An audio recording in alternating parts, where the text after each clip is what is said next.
আসসালামু আলাইকুম। এখন শুনবেন সংবাদ শিরোনাম। চট্টগ্রামের জঙ্গল সলিমপুরে অপরাধীদের অভয়ারণ্য উচ্ছেদে চলছে বিশেষ অভিযান। এপিসি ট্যাঙ্ক সাজোয়া যান নিয়ে অংশ নিয়েছে আইন শৃঙ্খলা বাহিনীর কয়েক হাজার সদস্য। কাল থেকে দেশে 14 স্থানে শুরু হচ্ছে ফ্যামিলি কার্ডের বিতরণ। মালিকানায় থাকবেন পরিবারের নারী প্রধানরা। পর্যায়ক্রমে দেয়া হবে সারা দেশে। বইমেলা নিয়ে প্রকাশকদের মাঝে মিশ্র প্রতিক্রিয়া। আয়োজনের সময় নিয়ে নাখোশ অনেকে। ঈদ আনন্দের অনুষঙ্গে বই যুক্ত করার আহ্বান। জ্বালানি স্থাপনায় হামলার জবাবে ইসরায়েলের মধ্যাঞ্চলে আঘাত হানছে ইরানের মিসাইল। মোস্তফা খামেনিকেও হুঁশিয়ারি ডোনাল্ড ট্রাম্পের। এতক্ষণ শুনছিলেন সংবাদ শিরোনাম, এবার বিস্তারিত। চট্টগ্রামের জঙ্গল সলিমপুরে সন্ত্রাসীদের বিরুদ্ধে অভিযান চালাচ্ছে যৌথ বাহিনী। অংশ নিয়েছে আইন শৃঙ্খলা বাহিনীর কয়েক হাজার সদস্য।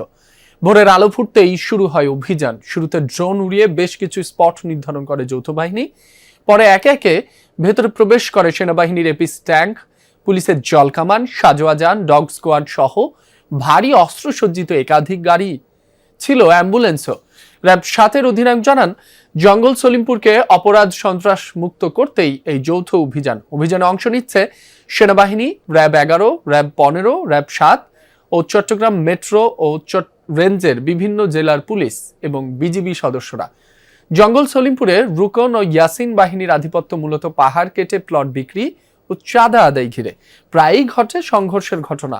গত 19 জানুয়ারি ইয়াসিন বাহিনীর প্রধান ইয়াসিনকে গ্রেফতার করতে অভিযান চালায় র্যাব। এ সময় র্যাব সদস্যদের ঘিরে মারধর করে ইয়াসিন বাহিনী। 4 জনকে তুলে নিয়ে গিয়ে চালায় নির্মম নির্যাতন। এতে প্রাণ হারান এক র্যাব কর্মকর্তা। তথ্য অনুযায়ী 1500 থেকে 2000 আইন শৃঙ্খলা রক্ষাকারী বাহিনীর সদস্যদের নিয়ে এই অভিযান পরিচালনা করা হচ্ছে।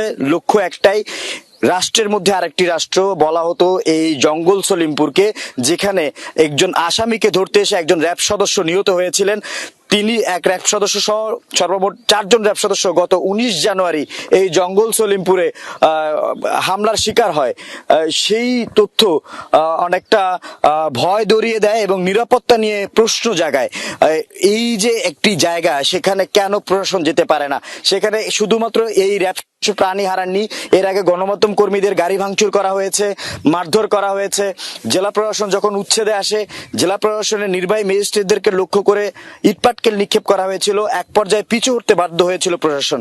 সেই জায়গাটিতে আজ ব্যাপক পরিসরে অভিযান পরিচালনা করা হচ্ছে, যাতে কোনোভাবেই এই নিম্নবিত্ত পরিবারের সুরক্ষায় চালু হতে যাচ্ছে ফ্যামিলি কার্ড। পর্যায়ক্রমে দেশের সব পরিবারকে এই সুবিধার আওতায় আনার পরিকল্পনা সরকারের, যার মাধ্যমে প্রতি মাসে 2500 টাকা বা সমমূল্যের নিত্যপণ্য সহায়তা দেয়া হবে।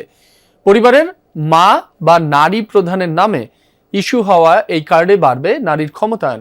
পাইলট প্রকল্পে 14 স্থানে প্রথম ধাপে কার্ড পাবে 40,000 পরিবার। আগামীকাল করাইল বস্তিতে এই ফ্যামিলি কার্ডের উদ্বোধন করবেন প্রধানমন্ত্রী তারেক রহমান।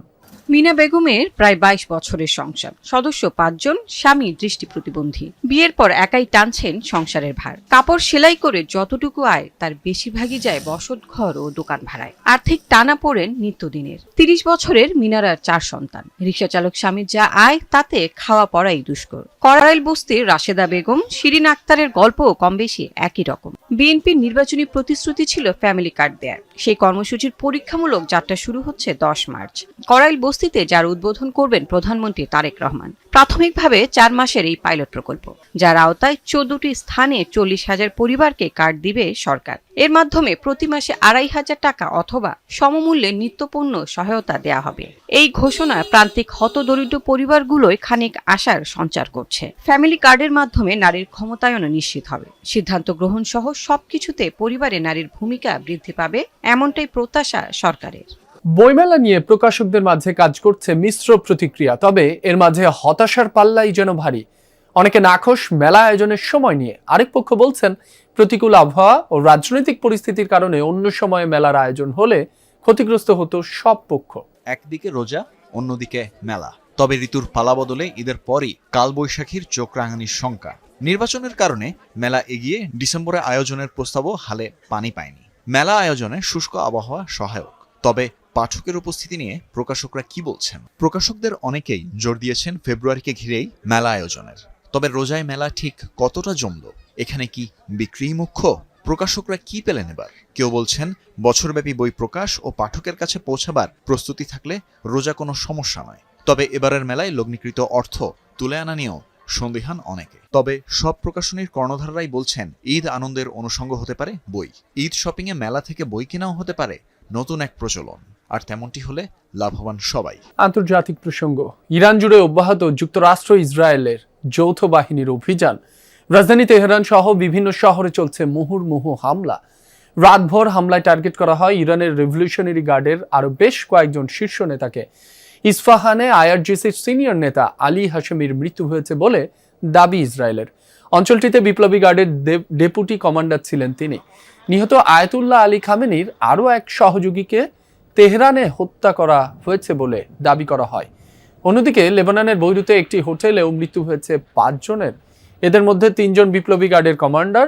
মিসাইল হামলার টার্গেট হয়েছে ইরানের অর্ধশত গোলাবারুদ সংরক্ষণাগার, তেলের ডিপো এবং পরিশোধন কেন্দ্র লক্ষ্য করে টানা হামলা চলছে। বিস্ফোরণের আওয়াজ পাওয়া গেছে তাবরিজ, ইস্পাহান, বন্দর আব্বাস, আহভাজ, ইয়াজাদ সহ অনেক অঞ্চলে। পাল্টা জবাব দিয়ে যাচ্ছে ইরানও। ইসরায়েল সহ মধ্যপ্রাচ্যের মার্কিন মিত্র বিভিন্ন দেশ লক্ষ্য করে একের পর এক মিসাইল নিক্ষেপ করছে আইআরজিসি। হামলা চালিয়েছে কুয়েতের মার্কিন ঘাঁটিতে। ক্ষয়ক্ষতি সম্পর্কে জানা যায়নি। বড় ধরনের হামলা হয়েছে ইসরায়েলের মধ্যাঞ্চলে। ক্ষতিগ্রস্ত হয়েছে ভবন, রাস্তাঘাট, গাড়ি। টানা সাইরেন বাজতে শোনা গেছে তেল আবিব সহ বিভিন্ন শহরে। 24 ঘন্টায় আহত হয়েছে কমপক্ষে 157 জন। বাহরাইনে ইরানের ড্রোন হামলায় আহত হয়েছে 32 জন। ইরাকের কুর্দি অধ্যুষিত অঞ্চলে স্পাই রাডার ধ্বংসের দাবি করেছে তেহরান। এর আগে কাতার ও সংযুক্ত আরব আমিরাতেও মিসাইল ছুড়েছে আইআরজিসি। সৌদি আরবে হামলায় প্রাণ হারিয়েছে এক বাংলাদেশি সহ 2 জন। ইরানের সর্বোচ্চ নেতা হিসেবে আনুষ্ঠানিকভাবে মুস্তাফা খামেনির নাম ঘোষণা করল দেশটির অ্যাসেম্বলি অফ এক্সপার্টস। যুক্তরাষ্ট্র ইসরায়েল যৌথ হামলায় নিহত আয়াতুল্লাহ আলী খামেনির দ্বিতীয় ছেলে মুস্তাফা খামেনি 88 সদস্যের বিশেষজ্ঞ প্যানেলের ভোটে নির্বাচিত হয়েছেন তিনি। সর্বোচ্চ নেতা বাছাইয়ের বিষয়ে আগেই সিদ্ধান্ত হলেও যুদ্ধ পরিস্থিতির কারণে আনুষ্ঠানিক ঘোষণায় বিলম্ব করেছে তেহরান। সর্বোচ্চ নেতার প্রতি আনুগত্য ঘোষণা করেছে দেশটির সেনাবাহিনী, রেভলিউশনারি গার্ড, আইআরজিসি সহ শীর্ষ নেতারা। রাষ্ট্রীয় গণমাধ্যমে প্রকাশিত বিবৃতিতে মুস্তাফা খামেনিকে জ্ঞানী, ধার্মিক ও বুদ্ধিদীপ্ত আখ্যা দেওয়া হয়। বিশেষজ্ঞ প্যানেলের সিদ্ধান্তকে যথাযথ আখ্যা দিয়েছেন পার্লামেন্টের স্পিকার মোহাম্মদ বাঘের কালিবাফ। ঐক্যের ডাক দিয়েছেন ন্যাশনাল সিকিউরিটি কাউন্সিলের প্রধান আলী লারিজানি। সর্বোচ্চ নেতার প্রতি আনুগত্য প্রকাশে জনগণের প্রতি আহ্বান জানিয়েছেন ইরানের শীর্ষ নেতারা। যুক্তরাষ্ট্রের অনুমোদন ছাড়া টিকতে পারবেন না ইরানের সর্বোচ্চ নেতা, এমন মন্তব্য করেছেন মার্কিন প্রেসিডেন্ট ডোনাল্ড ট্রাম্প। এবিসি নিউজকে দেয়া সাক্ষাৎকারে বলেন, তার অনুমোদন ছাড়া কেউই ইরানের দীর্ঘস্থায়ী শাসক হতে পারবেন না। ট্রাম্প জানান, দেশটি আবার আগের অবস্থানে ফিরে যাক কিংবা একই কাজ করুক এমন হতে দেয়া